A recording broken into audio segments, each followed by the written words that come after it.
Hola, en esta cuarta y última clase sobre números reales voy a presentar el axioma de completitud y más precisamente voy a pasar por el axioma de completitud y algunas de sus consecuencias y voy a terminar con las funciones parte entera y mantilla.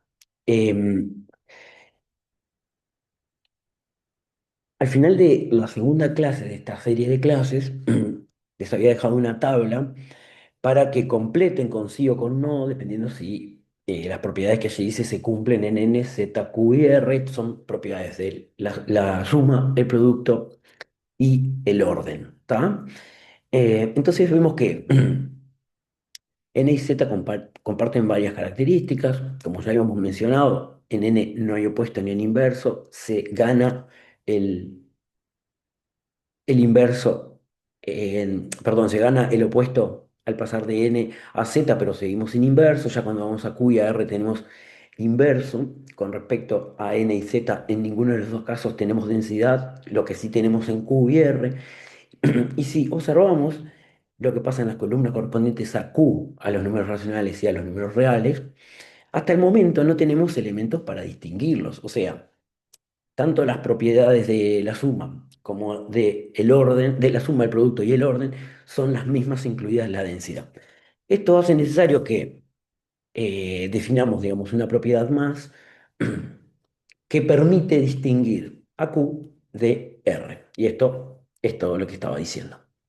Un ejemplo, antes de ver qué es esto del nuevo axioma, consideramos dos conjuntos que son básicamente semirrectas. El conjunto A es el conjunto de todos los números reales menores que raíz de 2, o sea, el intervalo menos infinito raíz de 2. Y el conjunto B, que es muy pariente de este, es el conjunto A, o sea, la semirrecta menos infinito raíz de 2 intersección Q. Esto es, el conjunto B está formado por todos los números racionales del conjunto A.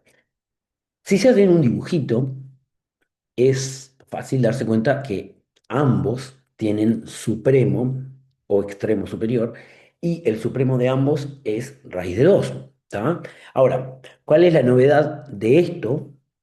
Disculpen.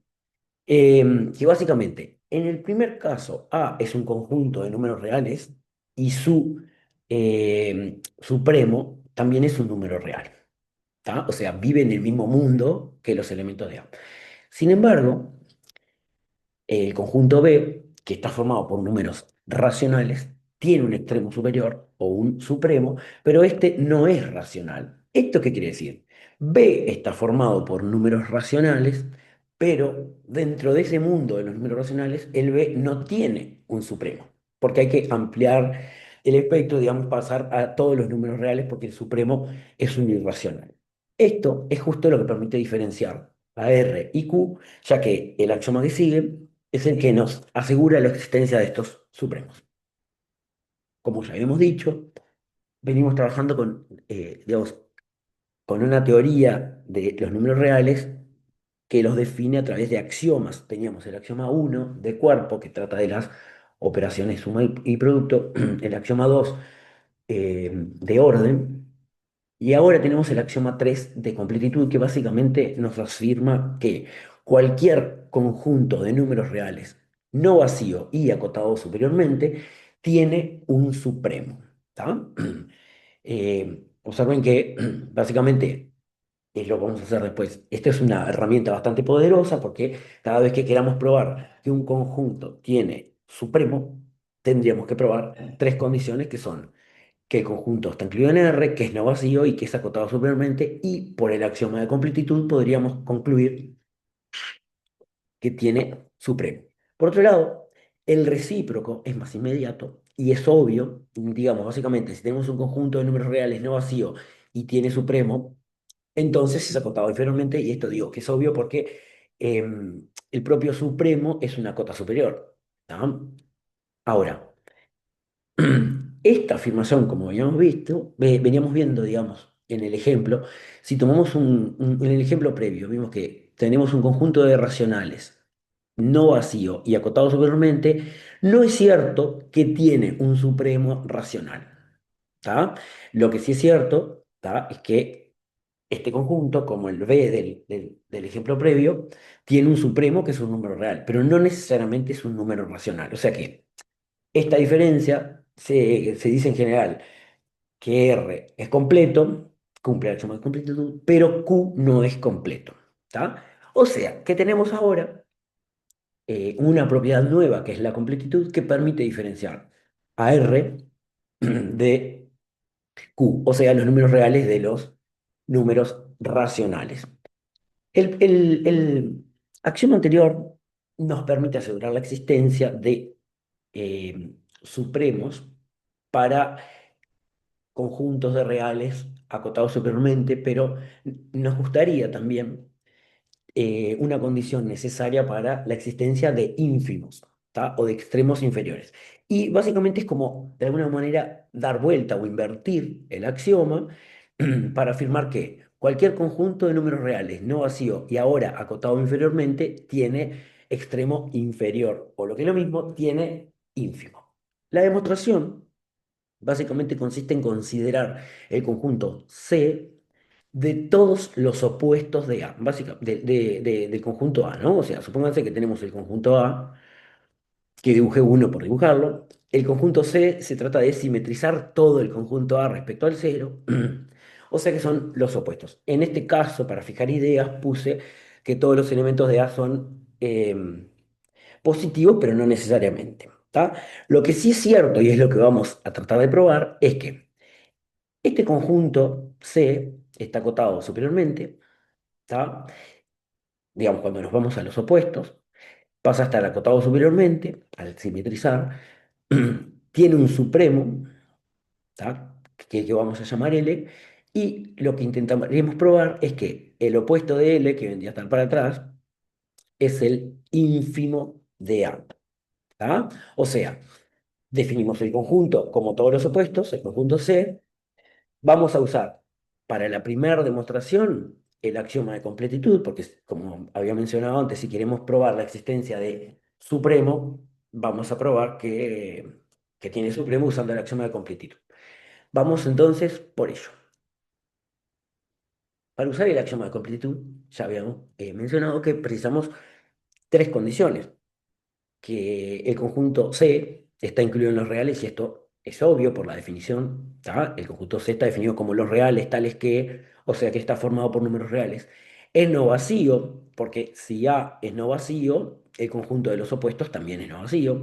Y además es acotado superiormente. Y básicamente acá se hace un juego, digamos, de monotonías, multiplicando por -1 esta desigualdad. Fíjense que si tengo que K es una cota inferior del conjunto A, al invertir todo, menos K pasa a ser una cota superior del conjunto de los opuestos.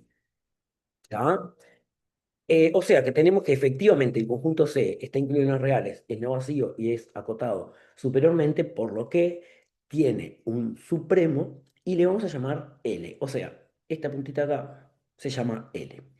Lo que queremos probar ahora es que el opuesto de L, que vendría a estar por acá, es el ínfimo del conjunto A. Y si lo hacemos dibujísticamente, se nota como bastante obvio, ¿no? Acá el L sería como la puntita del conjunto C. Cuando invierto todo, digamos, simetrizo respecto al cero, el opuesto de L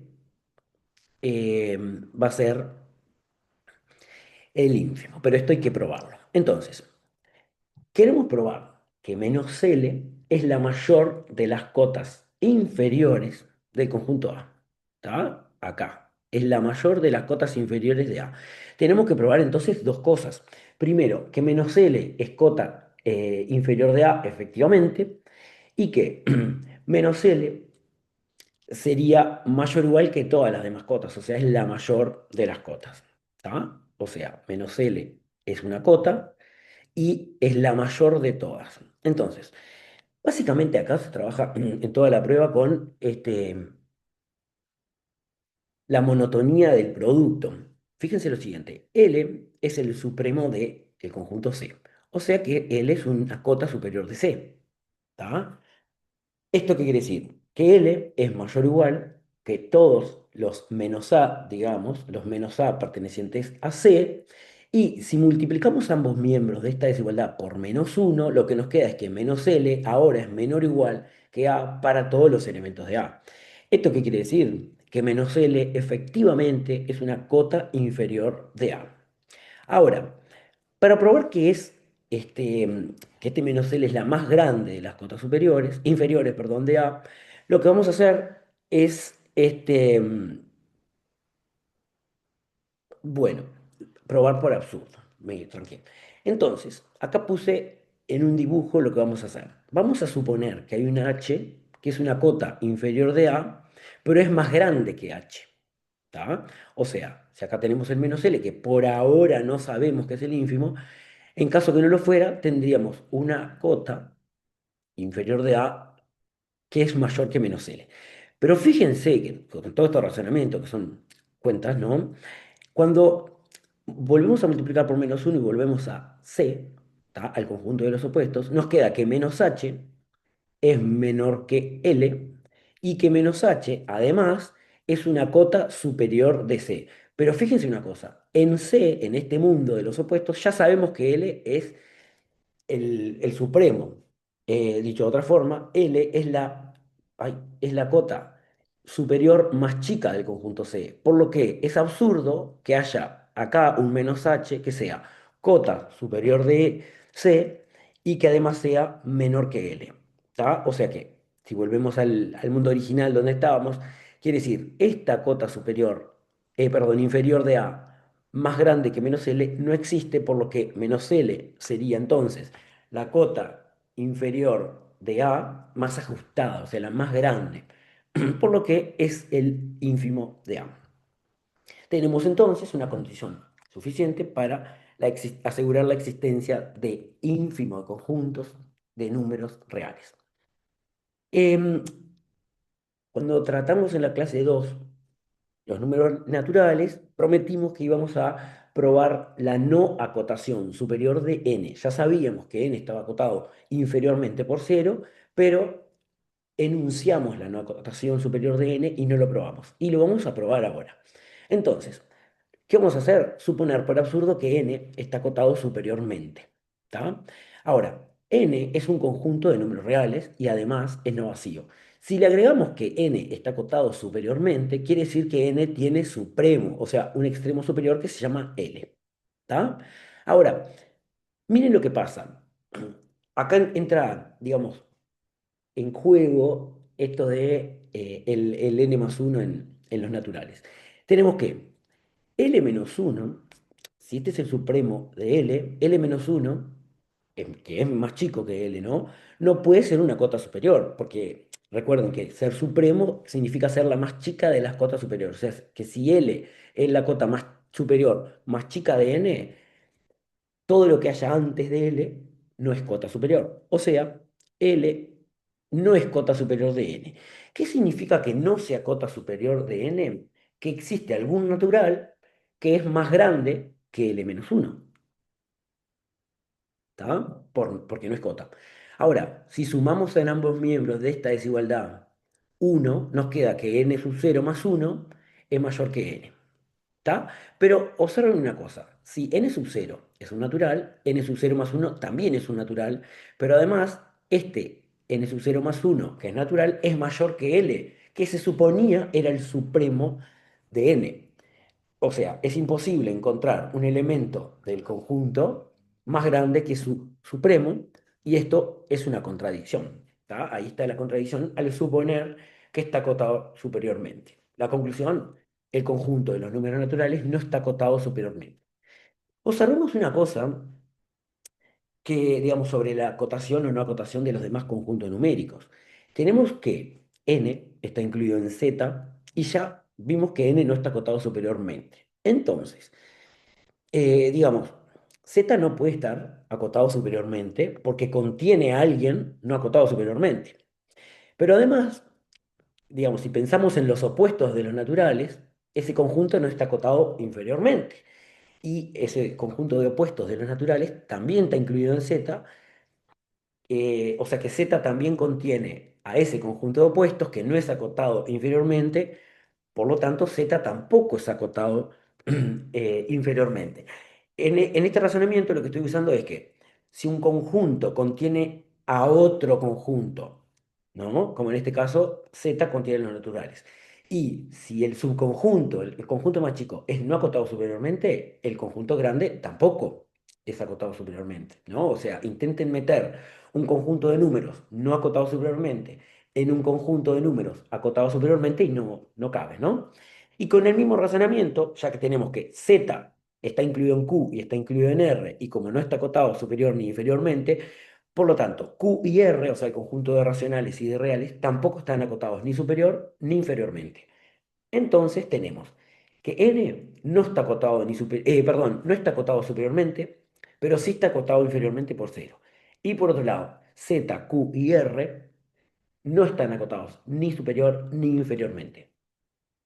Y usando la no acotación de Q, se puede probar que los irracionales tampoco están acotados ni superior ni inferiormente. Basta para eso decir, supónganse, si supongo que es acotado, entonces, digamos, hay una cota, ¿no? K, yo qué sé, pero por la no acotación de Q, hay un racional más grande que esa cota. Si a ese racional Q le sumo, por ejemplo, raíz de 2 obtengo un irracional más grande que esa supuesta cota, por lo que no es posible. ¿Tá? O sea, no es acotado superiormente el conjunto de irracionales. Y a modo de resumen sobre lo que pasa con la acotación inferior y superior en los cuatro conjuntos numéricos que vimos, los naturales, los enteros, los racionales y los reales, les dejo una especie de resumen. ¿Qué podemos afirmar en caso de que, por ejemplo, si un conjunto de naturales está acotado inferiormente, qué es lo que podemos afirmar? ¿Y qué es lo que podemos afirmar si ese conjunto de naturales está acotado superiormente? Em, Tengan en cuenta, se los dejo para que paren el video y estudien esta tablita, ¿sí? Tengan en cuenta que en caso que un conjunto tenga supremo, no necesariamente es máximo, ¿tá? En los enteros y los naturales sí, pero en los racionales y en los reales no. Y basta para eso definir intervalos abiertos, donde tienen supremo, pero no tienen máximo o mínimo, ¿no? Pero en caso de existir máximo, ese máximo necesariamente coincide con el supremo y en caso de tener mínimo, un conjunto, ese mínimo coincide con el ínfimo, ¿tá? O sea, que tener máximo implica tener supremo, tener mínimo implica tener ínfimo y coinciden, pero tener supremo o tener ínfimo no implica tener máximo y o mínimo. Y este, bueno, en la clase 2 creo que fue, mencionamos al pasar la parte entera de un número real y lo que ahora vamos a intentar probar es que la parte entera define una función. Esto quiere decir, cualquier número real que me tome, para cualquier número real, hay un único número entero z que cumple la condición. Z es menor o igual que A, menor que Z más uno. Y básicamente, fíjense que lo que estamos diciendo es, cualquier número real se puede encajar entre dos números enteros consecutivos, el Z y el Z más uno, de forma única. ¿Tá? O sea, que si yo tengo un número real y yo quiero encajar entre un intervalo de la forma Z, Z más uno, hay una única forma de hacerlo. Entonces, vamos por la existencia. Tenemos un número real A y queremos probar que existe ese Z, digamos, ¿no? Entonces, si no llega a ser mayor o igual que cero, consideramos el conjunto H de todos los naturales menores o iguales que A. ¿Tá? Ahora, lo que pasa es lo siguiente. Que básicamente, si nos fijamos, serían todos los naturales que están eh, a la de izquierda del A, ¿no? Y básicamente tenemos que probar que tiene un máximo y ese máximo es el natural que está más cerca de la por la izquierda. Entonces, para probar que tiene un máximo vamos a usar el principio de buena ordenación. Para ello, tenemos que H está incluido en N por la definición. Acá dice que H está conformado por números naturales. Es no vacío porque al menos el cero pertenece al H. Fíjense que estamos bajo la hipótesis de que A es mayor o igual que cero, o sea que cero es menor o igual que A, es natural, pertenece al H. Además, H está acotado superiormente, porque todos los elementos de de H, perdón, son menores o iguales que A, o sea que está acotado superiormente. Esto implica, por el principio de buena ordenación, que existe un n que es el máximo del conjunto H. Entonces, si ese n es el máximo de H, pasa lo siguiente. N es un elemento de H, ¿tá? Recuerden que el máximo pertenece al conjunto, o sea que cumple la definición del conjunto y es que n es menor o igual que A. Pero por ser el máximo, el elemento más grande, n más uno no pertenece al h. Esto quiere decir que n más uno no cumple esta condición, o sea que es mayor que a. Y si unimos estas dos desigualdades, lo que tenemos es que acabamos de meter, digamos, al a entre s natural n y n menor o igual que a menor o igual que n más uno. Acá ya me voy a anotar para corregirlo, este es n más uno, siendo n el entero buscado, ¿no? Acá, insisto, en el teórico lo voy a cambiar, esto es n más uno. Ahora, ¿qué pasa en el caso que a sea menor que cero? ¿Está? El a ahora es un número negativo. Bueno, en este caso, lo que tenemos es que si el a fuera un entero, él mismo coincide con su parte entera, porque a es menor o igual que a, y al ser entero, bueno, ese es su parte entera. ¿Qué pasa en el caso de que A, además de ser negativo, no es un número entero? Podemos afirmar, como este es negativo y no es entero, su opuesto no es un número natural. ¿Tá? Y además, su opuesto es mayor que cero, o sea, es positivo. Ahora, ese menos a, mayor que cero, no natural, nos pone en estas condiciones, en las condiciones de la demostración anterior. Quiere decir que por lo que probamos en esta parte, existe un natural que cumple la condición n menor o igual que menos a, menor que n más uno. ¿Tá? Y ahora, digamos, multiplicando miembro a miembro, bla, bla, bla, para que acá nos quede el a y no el menos a, lo que tenemos es que menos n menos uno es menor que a es menor o igual que n. Y bueno, si le llamamos a este z, nos queda justo que z cumple la condición que estábamos buscando.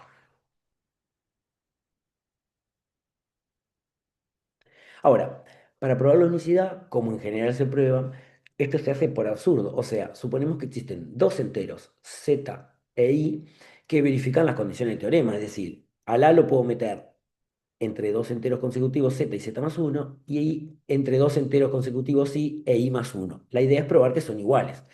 Fíjense que si nosotros multiplicamos toda esta desigualdad por menos uno, lo que nos queda es menos i menos uno menor que menos a, menor o igual que menos i. ¿Tá? Ahora, esta igualdad se dio vuelta, ¿no? Vieron que se da vuelta la desigualdad por multiplicar por un negativo. Sumamos las dos igualdades miembro a miembro, esto es monotonía de la suma, o sea que sumamos z menos i menos uno, esto es menor que a menos a, que es cero, y es menor que z más uno menos i. ¿Tá? Ahora, em, si sumamos en toda esta desigualdad uno, lo que tenemos es que z menos i es menor que uno y esto es menor que z menos i más 2. Entonces fíjense lo siguiente, z e i son números enteros. La diferencia entre z menos i y z menos i más 2 son dos unidades, o sea que este es un número entero y este es dos unidades mayor, el z menos i más 2. Pero entre medio tiene el entero uno, o sea que el z menos i necesariamente debe ser cero y el z menos i más 2 necesariamente debe ser 2. Ahora, si z menos i es igual a cero, quiere decir que z e i son iguales. Esto prueba la unicidad, o sea que hay uno único. Y a partir de esto, lo que podemos hacer es definir la parte entera de x como al único entero que verifica esta condición. Y cuando decimos único entero, lo que tenemos entonces es definir una función que a cada real le asigna su parte entera. El gráfico de la función parte entera es este que están viendo. En el teórico tienen varios comentarios digamos, sobre el comportamiento de esta función, ¿tá? Para entender cómo se construye. Y, digamos, emparentada con la función parte entera, tenemos a la función mantisa. ¿Tá? que básicamente lo que hace la función mantisa es a un número real restarle su parte entera. Que básicamente, supónganse, tienen 1,3, ¿tá? Su parte entera es 1, y si al 1,3 le restamos la parte entera, que es 1, nos queda 0,3. O sea que básicamente, y así, grosso modo, la mantisa se queda con la parte decimal. No pasa exactamente lo mismo en los negativos, pero es algo así. Entonces, esta función tiene, digamos, tiene su recorrido incluido en el intervalo 0,1, porque las imágenes son todas menores que 1, y digamos, es periódica, tiene este comportamiento que ven acá, que serían todos segmentitos paralelos, pero repitiendo imágenes. ¿Sí? Pueden ver también esto en el teórico. Y por ahora es todo.